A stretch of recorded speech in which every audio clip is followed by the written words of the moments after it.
My husband's mother stormed into the hospital room and demanded, "You'll give the baby my last name, or else."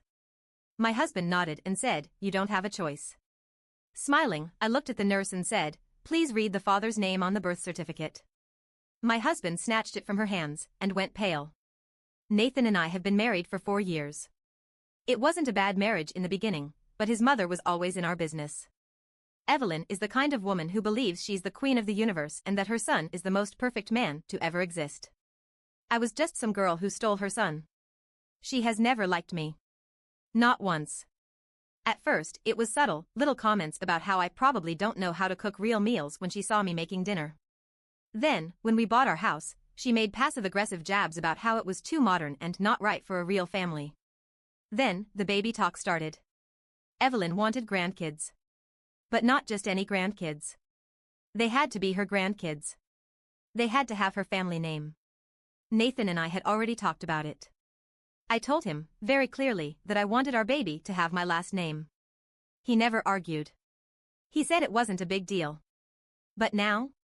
Now, I'm sitting in a hospital bed, exhausted and sore, and his mother storms in like she owns the place, demanding that the nurse put her family's name on my child's birth certificate. And Nathan? He agrees with her. I thought I was hearing things at first. Maybe I was still out of it from the epidural. But no. Nathan stood there, arms crossed, looking at me like this was already decided. Like I was just somebody in this situation and not the actual mother of the child I just gave birth to. Evelyn was standing next to him, smug as hell, like she'd just won. "You'll give the baby our last name," she said, as if it was a fact.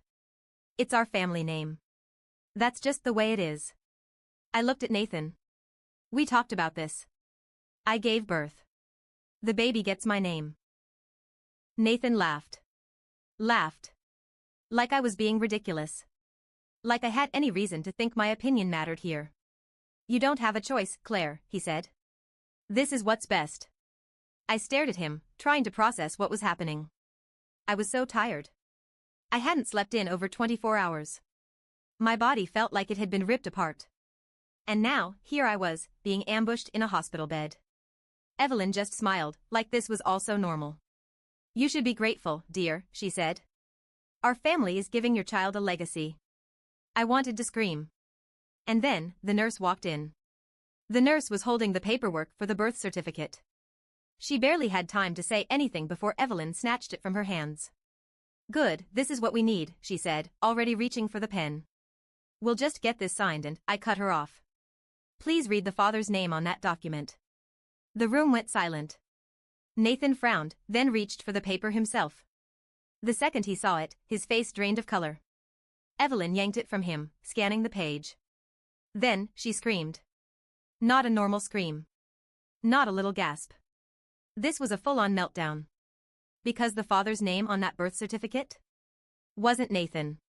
Evelyn's face turned red. Not the embarrassed kind of red, but the rage-filled, veins popping out of her forehead kind. What is this?" she shrieked, gripping the birth certificate so tightly I thought she'd tear it in half. Nathan still hadn't said a word. He was just staring at the paper, his hands shaking. This was not how this was supposed to go for them. They thought they had one. They thought they were going to corner me in this hospital bed, pressure me, bully me into doing what they wanted. But they weren't dealing with the same woman they'd been pushing around for 4 years. I leaned back against the pillow, watching them unravel.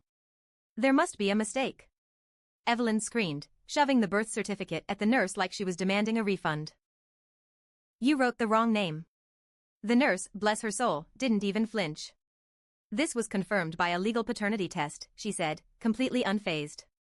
Evelyn reeled back like she'd been slapped. "A what?" she screeched, turning on me. You slept with someone else?" Her voice was so loud a second nurse poked her head in, probably thinking someone was flatlining. Nathan finally found his voice. "Claire," he whispered, his face pale. "Tell me this isn't true." I tilted my head, studying him like he was some strange new species. "You're really going to play that card?" I asked. "You? The guy who's been cheating on me for months?" And just like that, his entire act shattered. Nathan staggered back. I don't know what you're talking about." "Wrong move." I laughed. It wasn't even a real laugh, it was one of those dry, exhausted, "are you kidding me" laughs. "Really? I asked, tilting my head. You don't remember sneaking off to the gym every Tuesday and Thursday night? You don't remember suddenly having to work late every weekend? His eyes widened. You don't remember the night you came home at 2 a.m. with lipstick on your collar? His jaw clenched, but I wasn't done. You don't remember the private investigator I hired? I swear, if he could have disappeared into thin air, he would have. Evelyn was watching all of this, her mouth opening and closing like a fish. You're lying, she whispered. I turned to her, smiling. Oh, am I? I reached for my phone on the hospital tray. Because I have pictures. I pulled up a folder, flipped it around, and showed her everything. Nathan in a hotel lobby with his mistress. Nathan kissing her in his car. Nathan with his arm around her at a bar. Nathan sneaking into her apartment building. Evelyn made a horrible noise, like a dying animal. But the best part? The woman in the photos was someone Evelyn knew. Evelyn snatched the phone out of my hand, staring at the screen like she could change the reality of what she was seeing. Her hand was shaking. Because she recognized the woman. Oh my God, she whispered.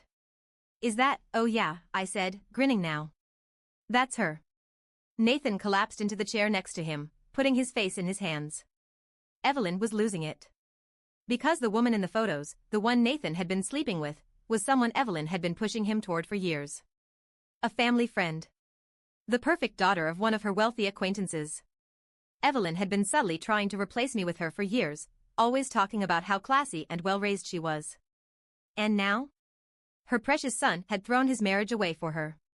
And I had proof. Evelyn turned on Nathan so fast I thought her head might spin. How could you do this, she shrieked, shoving the phone in his face. To her? Nathan was silent. Because he knew. He knew there was no talking his way out of this. I let them scream at each other for a few minutes before I spoke again. Oh, I said, stretching my arms, and since I knew about the affair months ago, I went ahead and met with a lawyer. Nathan looked up, his face stricken. Wait, he rasped. Claire. Please, I held up a hand. Nope. You don't get to beg now. And then, I dropped the final bomb. Divorce papers are already filed. You'll be served by tomorrow morning. Evelyn gasped so hard I thought she might pass out. Nathan? He looked like a man who had just realized he had lost everything. And I was just getting started. The silence in the hospital room stretched way too long. Evelyn was gripping the birth certificate so tightly her knuckles had gone white. Nathan just sat there, staring at the floor, completely ruined. And me? I was feeling lighter than I had in months. I wasn't even mad anymore, I was thrilled. Watching the two of them scramble, watching their little power play blow up in their faces. This was better than anything I could have planned.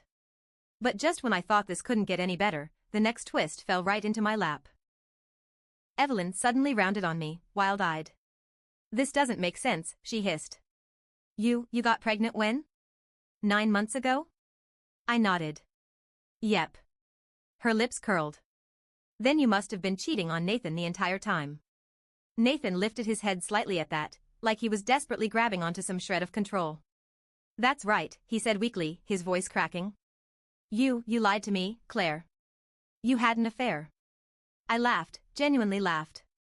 Oh, honey, I said, shaking my head. I never lied. I just didn't tell you everything. Evelyn narrowed her eyes. You knew this whole time? I grinned. Oh, I knew. But that's not even the best part. And then, I went in for the kill. You know how I found out you were cheating? I asked Nathan, tilting my head. He hesitated. The private investigator? Nope, I said. I mean, yeah, he confirmed it, but that's not how I found out. I leaned in, lowering my voice just enough to make them listen closely. I found out, I whispered, because your mistress told me herself. Nathan flinched like I had just hit him. Evelyn gasped. And then? Nathan's phone started buzzing on the hospital tray. Nathan's head jerked toward the sound. It was sitting right there next to me, screen glowing. A name flashed across the screen, Madison. Evelyn's face drained of color. Because she knew who Madison was. Because she had been the one trying to push Madison and Nathan together for years. Because Madison was the same woman in the pictures I had just shown them. Nathan lunged for the phone, but I snatched it up first. Well, I mused. Guess she heard the news. Nathan looked like he was about to vomit. Evelyn snapped. She snatched the phone out of my hands and hit answer. "You home-wrecking trash," she screeched into the speaker. "How dare you ruin my son's marriage?" There was a pause. Then, over the speaker, Madison laughed. And what she said next? Oh, it was beautiful. "Oh, Evelyn, honey," Madison purred, her voice dripping with amusement, "your son's the one who ruined his own marriage. And you know what? You might want to sit down for this next part." Evelyn froze. Nathan's entire body locked up. Madison let out a sigh. "I wasn't going to say anything, but honestly? You both deserve this." Then, she dropped the bomb. "I'm pregnant." The room exploded. Evelyn lost it. She was screaming so hard her voice cracked.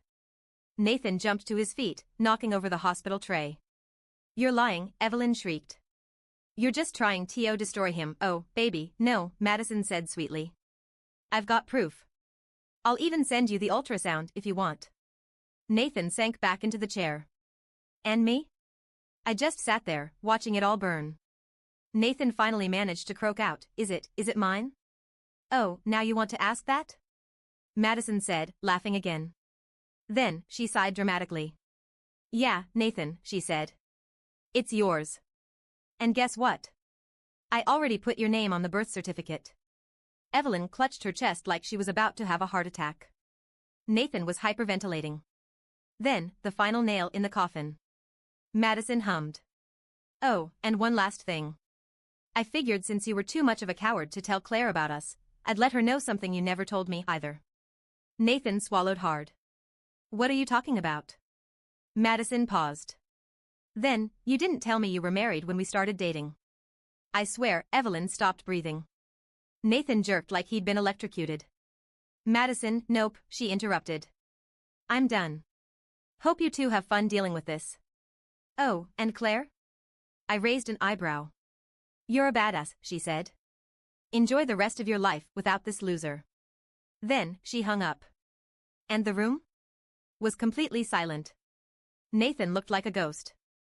Evelyn collapsed into a chair, her head in her hands. And me? I reached for the water bottle on my bedside table, took a sip, and sighed. "Well," I said, "that worked out even better than I expected." The room was thick with silence. The kind of silence that follows a massive explosion, when the dust is still settling and the wreckage is all that remains. Evelyn had her head in her hands, her body shaking. I couldn't tell if she was crying, hyperventilating, or plotting my death. Nathan? He just sat there, his whole soul leaving his body. His face was pale, his hands were trembling, and for the first time since this whole mess started, he had no words. And me? I was just watching. Letting it all sink in. Evelyn suddenly shot up from the chair, eyes burning with rage. "This is your fault," she hissed at me. I raised an eyebrow. "How?" You set this up," she shrieked. "You're trying to ruin my son's life. You're trying to destroy us." I laughed. Not because it was funny, but because it was so pathetic. "You're seriously blaming me?" I asked, tilting my head. "Your son is the one who cheated. Your son knocked up his mistress. I didn't force him to do any of that. You trapped him." Evelyn screamed, pointing a shaking finger at me. "You tricked him into thinking the baby was his. You're disgusting." Nathan flinched but still said nothing. I let out a slow, steady breath. "You know what, Evelyn?" I said, my voice eerily calm. "Let's say you're right. Let's say I did set all this up." I leaned forward. "Why was it so easy?" Evelyn's mouth opened. Then closed. Because she knew. She knew the real answer. Nathan had made it easy. Nathan had destroyed himself. I had just been smart enough to let it happen. Evelyn's lip curled. "You'll pay for this." I shrugged. "What more can you take from me? I've already gotten rid of the worst part of my life, you and your son." She let out a strangled noise and then, in a last act of pure desperation, she turned on Nathan. And that was when the real show started. Evelyn lunged toward her son, grabbing his arm and shaking him like she could physically force him back into the perfect golden boy she had created in her mind. You have to fix this," she stammered. "You have to fix this. Claire will take you back." "Right, Claire?" I snorted. "Absolutely not. Nathan's head jerked toward me, his face filled with some kind of desperate hope. Claire, I held up a hand. No. I mean it, Nathan. We're done. I was already divorcing you before I even gave birth. I just waited for the right time to let you know. His eyes widened. You planned this? I planned to protect myself, I corrected. You planned your own downfall. Nathan looked like he was about to fall apart. Evelyn wasn't done yet. You have to save your marriage, she screamed. This will ruin us. What will people say? What will our family think? And then, the final, fatal mistake. She looked me up and down, sneering. You think anyone else will want you? A single mother? You're trash now. You'll die alone. Nathan's head snapped toward her so fast I thought he might get whiplash. Mom, he rasped. Stop. But she didn't stop. She was too far gone now. Do you know what I went through raising you? She yelled at Nathan. I made you perfect. And now you're ruining it for some whore who tricked you. And just like that, Nathan broke. Nathan stood up so fast his chair toppled over. His whole body was shaking. His eyes were bloodshot, his breathing ragged. And then, in a voice I had never heard from him before, he said, You made me like this. Evelyn froze. Nathan kept going. I never wanted to marry Claire, but you pushed me, he hissed. You told me it was time to settle down. You said I needed a wife who wouldn't question me, who would stay in her lane. I blinked. Well, that was news. You told me Madison was better for me, he spat. You told me to keep my options open. And I did. I did what you told me to do. He was spiraling now. You made me into a man who thought cheating was normal, he choked out. You taught me how to lie. You taught me how to pretend. You made me this way. I had never, in my entire marriage, seen Nathan like this. Evelyn stepped back, suddenly looking terrified of her own son. But Nathan wasn't done. And then, the final nail in the coffin. Nathan looked at me, his eyes filled with something I couldn't describe. I'm sorry, he whispered. I don't know who I am anymore. I felt nothing for him. Not hate, not sadness. Nothing. But I looked him right in the eyes and said, That's not my problem anymore. And then I pressed the call button for the nurse. She walked in a few moments later, took one look at the scene in front of her, and sighed deeply. Do I need to call security? She asked, already looking annoyed. Yes, I said. Get them out of my room. Nathan wilted. Evelyn screamed like a banshee. But I didn't care anymore. I watched as security escorted them out, as Evelyn kicked and screamed and called me every name under the sun. And for the first time in years, I felt free. Nathan tried everything to fix things. He sent messages. He even tried to send gifts. But I ignored it all. Evelyn launched a smear campaign against me. Too bad she forgot that I had proof of everything, including her involvement. The court sided with me immediately. Madison went no contact with Nathan after she realized just how much of a mess he was. Last I heard, she moved to a different city. I got everything I asked for in the divorce. The house. Full custody. Everything. Nathan got nothing. Evelyn lost her power. Without Nathan to control, she started lashing out at other people. Eventually, even her friends stopped dealing with her. And me? I'm happy. I have my child, my home, and peace. And if there's one thing I've learned? Revenge isn't always about destruction. Sometimes, it's just about setting yourself free.